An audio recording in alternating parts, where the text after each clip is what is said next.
Good morning mga mamshi! So bababa na ako, kakarating lang namin ni Prince kasi si Prince ay charan! So bababa na kami guys at magluluto na ng ulam. Galing kami ng Taguig National High School dahil si Prince ay nagpatuli. Ayaw niya magpa-film mga mamshi. Ito na kami kasi patalon-talon to sila Bonita, baka mamaya maano yung et ni Kuya Prince. Ayan mga mamshi, bibili muna ako ng bigas at wala kaming bigas. Grabe na ito. Sobrang naubusan kami ng bigas. Hindi ako nag-vlog doon kasi pagagalitan ako ni Prince at ako nag-vlog ng tuli-tuli at ayaw niya. Pero nakakatuwa kasi nakatipid kami ng 3,000 pesos kasi yung pagpapatuli mga mamshi sa mga private nasa 3,000 pesos. Tama naman sila kapitan tsaka sila kagawa doon kasi yung kung halimbawa sa hospital ka o sa private ka mga mamshi, nasa 3,000 pesos yung babayaran mo, tapos paglabas mo ikaw pa yung bibili ng gamot. Dito sa libreng tuli na siya, libre na yung pati gamot sa loob ng 7 days. Tapos laser din. Kaya yung mga bata doon, pag nagsilabasan sila, kala mo walang nangyari. Sobrang dami nila, mamshi. Ang dami-dami nila. Tapos to take note mga mamshi, meron pang mga na-reject doon Yung na-reject doon, yung mga hindi pa pwedeng tuliin. Kasi yung mga, mga baby pa talaga, yung mga it nila, ganyan. So, pumasa naman tong si Prince dahil tagal na namin lagi sinasabi sa kanya na mag-practice siya para pagdating doon, hindi siya mare-reject sa screening. Tapos ayun, ang aga namin doon mga mamshi, alas 6 pa lang, nandun na kami, anong oras na? 10:30 na, 10 kami nakauwi. So kanina pa kami dito mga, ang oras na ngayon is 10:20. Pinainom ko na rin siya ng gamot kasi total naman, kumain naman siya kanina. Mga mamshi, kami ay magsisipa. I-ano mo nga itong ko kasi hindi siya nag-autofocus. Nakakainis. Yun mo nga akong bangkay dito. Nakakaloka. Yan. Grabe. Bilisan natin kasi baka mabutan tayo ng ulan. Dadala pa rin ako ng pamaypay kasi maalinsangan na pa. Parang uulan. Madilim na. Yan. Ay! Gaano lang ako.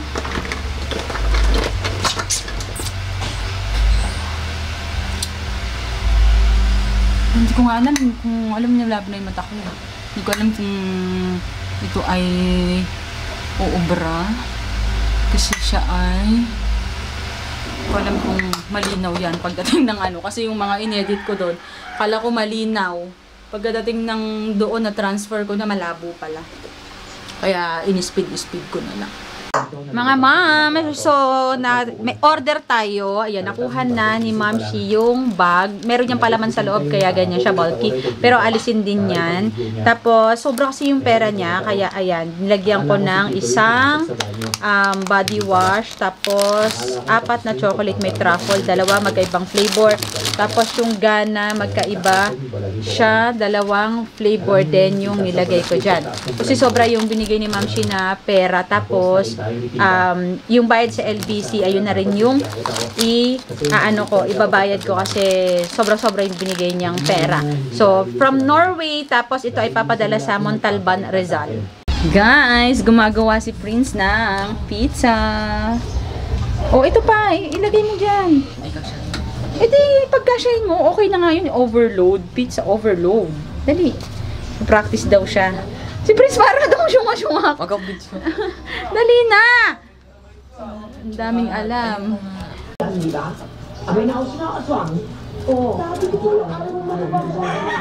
Ito ganda. Wala kasing easy to melt mga mamshi, kaya yun na lang yung binili ko. Tapos yung easy to melt kasi malalaki siya. Nasa 204. Nasa budget lang tayo. Ngayon, ang gagawin ni Prince, i-air fry niya na lang na ganyan. And mga mamshi, yung pizza ni Prince in air fryer namin kasi nga wala kaming oven, tapos wala yung ang tawag doon, yung non-stick wala din kami, so hinirap namin yung air fryer ni Tita Che. Hindi rin easy to melt cheese yung nabili ko kasi nga mahal, pero sinisilip ko mukhang okay yung dough, parang panalo yung dough. Ang ganda ng dough na pagkagawa ni Prince ng dough, ang kinis mga mamshi, tsaka fluffy talaga, so parang pizza talaga yung peg.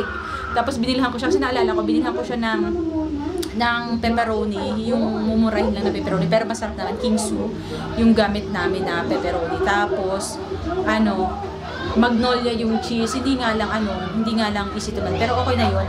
Tapos, yung dough, bilang ko siya ng harina, tapos siya yung halo-halo. Tignan mo, parang okay na yan. Nakakatuwa, nga mamshi. So, pumunta nga ako doon kanina sa LBC. SM Bikutan, nagpa-ship ako. Tapos maya-maya may humabol pa na isa. Nagpa-ship ulit ako sa SM Bikutan. Ayan, nagpa-ship ako ng ating mga Japan product. Si Ma'am, tapos binili niya isang bag. And then, sobra-sobra yung pera niya na ibinigay sa akin. Kaya, sabi ko, dadagdagan ko or maglalagay ako ng mga Japan product na sasakto dun sa pera niya. Kaya, ayun, nilagyan ko siya ng mga 4 na chocolate at saka isang body wash na Biore. Yung Biore na nilagay ko is ito. Ayan. Tapos, yung body wash, yung chocolate naman, 2 truffle yung binili ko. Ganito.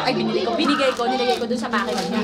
And then, isang gana, at saka 2 gana, black and orange yung nilagay ko dun. Kasi sobra-sobra talaga yung binigay niya sa aking pera. Tapos, dun ko na rin binawas yung pang-ship sa LBC para hindi na magbabayad yung bibigyan niya doon. So, ayun. Okay na ba yan? Yung pizza nyo? Tignan na natin. Nagpabili rin ako kay... Ano ba yan? Mga takot sa camera. Nakakaloka, mga takot sa camera. Asan na yung milk tea natin? Yung milk tea natin! Ano ba? Ang papogi naman. At ganon. Hindi na ako ngaling. Bye. Yun! Nagpabili din ako ng milk tea. Okay na! Bunso! Tingnan mo, dali. Ako na ikaw na mag-ganon. Hawakan mo lang sa parchment paper. Ilagay mo doon. Sa parchment paper mo lang ilagay. Para, hindi ka go. Doon sa kabila. Kasi dito mo lagay. 1. Yan. Medyo na. Game. 1, 2, 3, go. Go. Yun nice. 1 fluffy. Ang taba. Kuha na niyang mga dyan. Mga, ang tawag doon yung, sige na, upo. Para makita ka. Ayoko makita. Sige na, go. Sige. Di ba ang lambot? Ayan, kabila. Ayan mga moms, so titikman natin yung, may para tayo dito, ang tawag ito? Meron tayong ketchup. Tusok mo sa akin yung Ganito yung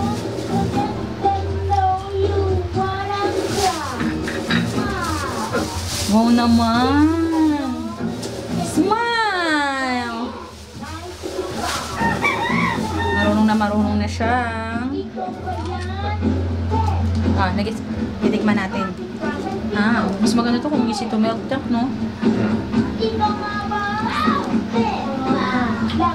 Ayan yung nilalaban ko mga Mamshi Bells. O, diba? Konti lang naman yan. Tapos papakita ko sa inyo yung aking nagpuputol sila ng puno ng malunggay doon. Makikita niyo yan doon eh. Ayan na, yung puno ng malunggay doon. Ayan. Yan, puno ng malunggay. Napadaan ako. Kaya ang ginawa ko, humingi ako ng ganito. At ito na siya. O, diba? Meron na siyang mga tubo-tubo, mga Mamshi Bells. Ito, ang dami kong oregano.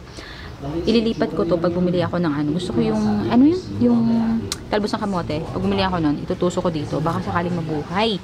Tapos ito, hinahanapan ko yan mga Mamshi kung sino yung gusto yung mga nanggagatong ng kahoy. Itong kapitbahay namin, tatanungin ko kung nagagatong pa sila ng kahoy at ibibigay ko na yan para mawala na yan dyan. Gumagawa si Kuya Lay ng kulungan ng ibon. Diba? Wala kasing kulungan ng ibon yung isa. Walang bahay yung isang ibon namin mga Mamshi. Kaya ang ginagawa ko, pinagawa ko kay Kuya, ipagawan siya ng sarili niyang bahay. Tapos hahatiin ko yung isang yung hawla na yun. Hahatiin ko sa dalawa kasi may panghati talaga yan siya. Para, kung gusto, yung yung lalaking ibon, dito na lang siya sa babaeng adult na ibon na kasing parang idara niya para, di ba, magkaanak sila. Tapos bibili na lang ako ng ng isa pang ibon na lalaki para dun naman, partner naman dun sa mas nakababatang ibon na babae. Ayan, tapos na ako mga mamshi, last na to. Wala na kasi akong mapagsampayan. Kaya, ang nalalabang ko na lang naman is yung konting puti at saka dalawang cortina na puti. And then bukas, ako ay magsusupplier day Wednesday. Ay, Tuesday. Tuesday ba ngayon? Wednesday. Wednesday ngayon, no? Wednesday pa lang ngayon. So, Thursday ako magsusupplier. Sana may humabol pa para kahit pa paano. Di ba, bawi naman ako sa pamasahe. Akala nyo, napakadaming or malaki yung kita sa pagbigod mo. So, syempre, sapat lang. Ganun. Bakit ka naman, nagtsatsaga dyan kung wala ka naman palang kita? May kita, kaya lang hindi naman ganun kalaki. Kasi hindi naman ako yung sobrang supplier. Hindi naman ako yung supplier na, lang ako, nagre-resell lang. Ako runner, kumbaga, runner yung tawag. Ganun.